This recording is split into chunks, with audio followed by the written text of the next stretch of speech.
روح کی خوراک اللہ اور اس کے رسول سے عشق و محبت ہے۔ اب کوئی کہہ سکتا ہے، کوئی اور عالم میری بات سے مختلف بات کرتے ہوئے کہہ سکتا ہے کہ نہیں، روح کی خوراک تو نماز ہے، روح کی خوراک تو تلاوت ہے، روح کی خوراک تو دیگر نیک اعمال ہیں۔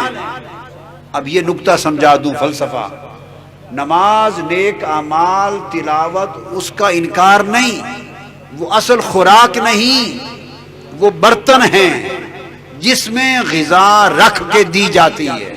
جیسے آپ جسمانی خوراک کھاتے ہیں تو اس کے لیے ڈش ہوتی ہے، چمچ ہوتے ہیں، پلیٹ ہوتی ہے، ٹرے ہوتی ہے، ڈونگے ہوتے ہیں، تو ظرف ہوتے ہیں، اس کو کہتے ہیں ظرف، برتن۔ تو خوراک برتن میں رکھ کے دی جاتی ہے، برتن نہیں کھایا جاتا، جو برتن کے اندر ہے اسے کھایا جاتا ہے۔ نماز، روزہ، حج، زکوٰۃ، تلاوت اور اعمال یہ روحانی خوراک کے ظرف ہیں، برتن ہیں۔ اللہ نے ان میں رکھ کر اپنے ذکر کی خوراک دی ہے، ان میں رکھ کر محبوب کی یاد اور محبت کی خوراک دی ہے۔ تو اگر برتن ہٹا دیں، اٹھا کے پلیٹیں ہٹا دیں، تو میز پہ تو کوئی سالن ڈول کے نہیں کھاتا، لہذا بغیر برتن کے خوراک گندی ہو جاتی ہے، صاف نہیں رہتی، محفوظ نہیں رہتی۔ زمین پہ پھینک دیں سالن، کہیں کھا لیں تو نہیں کھائیں گے، گندا ہو جائے گا۔ تو خوراک کو صاف ستھرا محفوظ رکھنے کے لیے برتن چاہیے، تو اللہ کے ذکر کو ستھرا رکھنے کے لیے نماز کا برتن چاہیے، حج کا برتن چاہیے، عبادت کا برتن چاہیے، اعمال صالحہ کا ظرف چاہیے، اور اسی طرح حضور کے عشق و محبت کی خوراک کے لیے میلاد کی محفل کا برتن چاہیے، نعت خوانی کا برتن چاہیے۔ تو ان برتنوں کی اہمیت یہ ہے کہ ان کے ذریعے خوراک محبت مصطفیٰ ملتی ہے، ان کے ذریعے خوراک عشق رسول ملتی ہے۔ تو برتن کی اپنی جگہ اہمیت ہے اور غذا کی اپنی جگہ اہمیت ہے۔ جیسے آپ پھل کھاتے ہیں، پھل، تو پھل کے اوپر ایک چھلکا ہوتا ہے، کیلا، تو آپ چھلکے سمیت کیلے کو منہ میں نہیں ڈال دیتے، آپ چھلکے کو اتارتے ہیں اور گودا کھاتے ہیں۔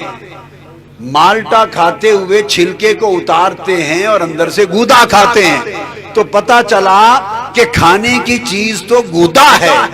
پھر آپ کہیں گے جو اصل شے کھانے کی تو اندر کا گودا ہے، اور بادام بھی ہے اور اخروٹ بھی ہے، تو آپ اوپر سے چھیل اتارتے ہیں، مغز کھاتے ہیں۔ آپ کہیں گے جب کھانا مغز کو ہے تو یہ اوپر کی چھلکے کیا چڑھا رکھے ہیں؟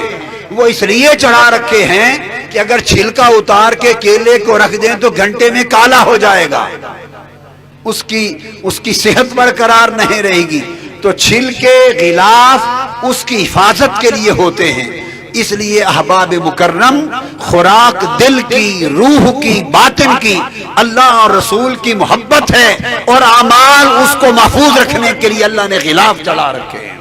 غلاف چھوڑ دیں تو محبت ضائع ہو جائے، اور محبت چھوڑ دیں تو عمل اور نمازیں خالی چھلکا ہی چھلکا رہ جائیں، چھلکا کوئی نہیں کھاتا، کھایا گودا جاتا ہے۔ تو وہ لوگ جو محبت رسول کے بغیر عمل پہ زور دیتے ہیں، وہ چھلکے کی بات کرتے ہیں، گودا نکال لیتے ہیں، اور وہ لوگ جو عشق اور محبت کے بغیر اعمال کی بات کرتے ہیں، وہ گویا چھلکا اٹھائے پھرتے ہیں، گودا چھوڑے پھرتے ہیں۔ اور ہمارے لوگ جو سال کی محفلیں مناتے ہیں، وہ خالی گودا کی بات کرتے ہیں، جس گودے پر چھلکا نہ ہو، سیب بھی کالا ہو جاتا ہے، کیلا بھی کالا ہو جاتا ہے۔ آپ بھی ایسے ہوٹل میں جاتے ہیں جس ہوٹل میں شیشے لگے ہوں، خوراک محفوظ ہو، سڑکوں پر جو لوگ تل رہے ہوتے ہیں کڑھائی گوشت اور تکے، آپ نہیں کھاتے، کیونکہ شے تو اچھی ہے مگر گرد سے محفوظ نہیں ہے۔ اس لیے اللہ کا ذکر، اللہ کی عبادت، حضور کا عشق، حضور کی محبت اچھی چیز ہے، مگر ان پر اللہ کے دین کی، عبادت کی، تقوی کی، پرہیزگاری کی، اعمال کی حفاظت ہونی چاہیے۔ دونوں چیزیں ملیں تو ظاہر و باطن مل کر ایمان کو محفوظ کرتا ہے۔ یہ خوراک کا فلسفہ ہے، یہ خوراک کا فلسفہ ہے۔ لہذا یہ وہ طریق ہے جس کو منہاج القرآن کہتے ہیں۔ منہاج القرآن نے اور کچھ نہیں دیا، کوئی نیا کچھ نہیں دیا، صرف اتنا کام کیا کہ کئی لوگ چھلکے لیے پھرتے تھے ہاتھ میں، گودا پھینک بیٹھے تھے، اور کئی ہمارے ہی لوگ گودے لیے پھرتے تھے بلا کالا ہو جائے، چھلکے کو اہم نہیں سمجھتے تھے۔ منہاج القرآن کے ذریعے میں نے اس امت کو یہی سمجھایا ہے کہ اگر سیب کو، کیلے کو، مالٹے کو صحیح صحت کے لیے کھانا چاہتے ہو تو چھلکے سے حفاظت کرو، گودے سے صحت بناؤ۔ منہاج القرآن نے دین کے ظاہر اور باطن کو جمع کر دیا ہے۔